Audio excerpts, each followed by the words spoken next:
The caveat is we want to make sure daylight savings time is associated with negative health events, negative challenges for patients, especially during the winter months.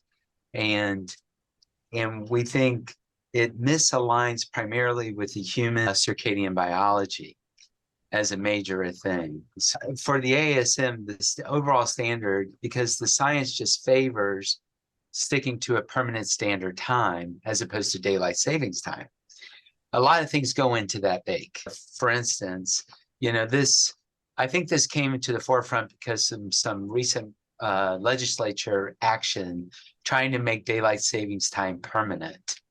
And it got stalled, I think, in the House and then in 2022 and then reemerged on 23. Still no action. But the point is that there was a whole coalition by the American Academy of Sleep Medicine created trying to make sure that permanent standard time is in fact made permanent. And part of the issue is understanding what's the threat behind daylight savings time, specifically what happens. So you spend longer times in bright light scenarios during the evening hours and longer times darker in the morning hours. And by doing so, what happens is a lot of errors can occur.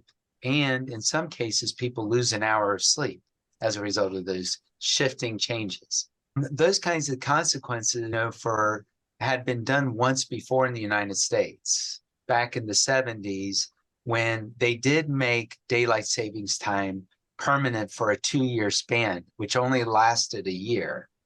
And the reason why it lasted a year is because the general public was opposed to it because it created issues of children going to school in the dark and errors occurring as a result of that. So for overall, the main issue for us is to insist on encouraging permanent standard time. And some of the other things that go into it. So, when you lose that hour of sleep, if you think about springing forward to daylight savings, there's a full hour of sleep being lost. And by doing so, you again get your circadian rhythm out of phase. With the shifting creates an out of phase event with your natural biology. By doing so, that lack of hours sleep has been attributed to increased motor vehicle accidents, medical errors that have been attributed, cardiovascular events, and also people that have seasonal affective disorders have been affected.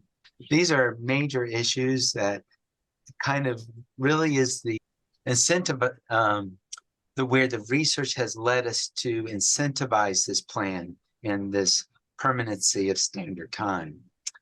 I think other things people don't realize is that when you lose that hour of sleep, there's other negative effects like increased inflammation, risk of stroke and hospital admissions, and also an increase in traffic fatalities for up to about 19% for that first week in which we sprung forward. So that's a major, concern that has been recognized and well studied. If you were a high school student, those folks tend to get about 32 minutes less of sleep per night for that first week after that spring forward event, resulting in almost 2.5 hours of a loss of sleep for a full week. So you can just see yourself as a young driver with 2.5 hours less of sleep that week previous, how well that will affect you. The biologic consequences, the possibility of developing increasing deprived sleep when you go to the, again, daylight savings time scenario. And by doing so, some people develop more challenges with not only initiating sleep, but waking up appropriately, shifting their clock back and forth. Those disruptions can create more challenges of insomnia.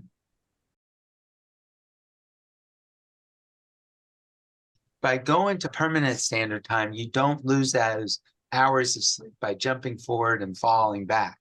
So you remain stable. So those 2 weeks in which that does occur in daylight savings time, or those weeks. So you don't see those error rates. So that is the reason why the back and forth nature of this.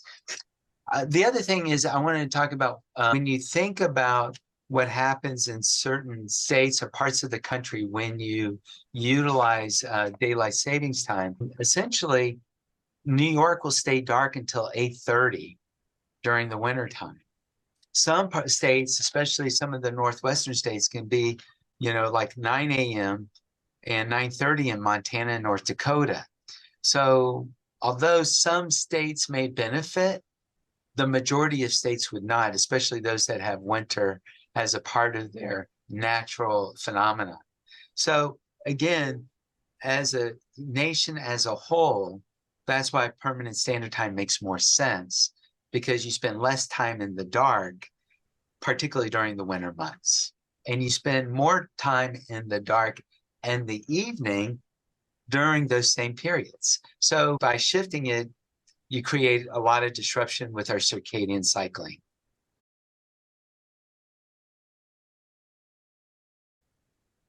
I think from my standpoint is, what do we do and how do we address the shifting so it's not so problematic?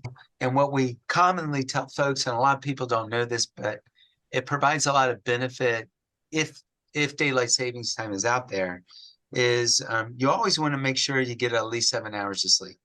But to ensure that during the shifting, folks need to pre-plan their week prior to the change by going to bed maybe 20 minutes earlier per night leading up to the shift, and then making sure they advance their clocks about an hour before.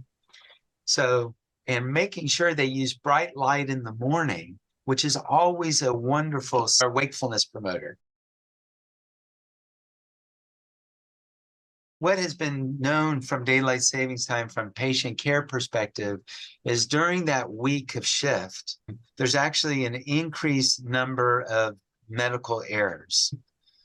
But what is also true for the patients themselves, an increased incidence of stroke during that week, which is very interesting. And that has to do with that sleep deprivation for that acute 1 hour.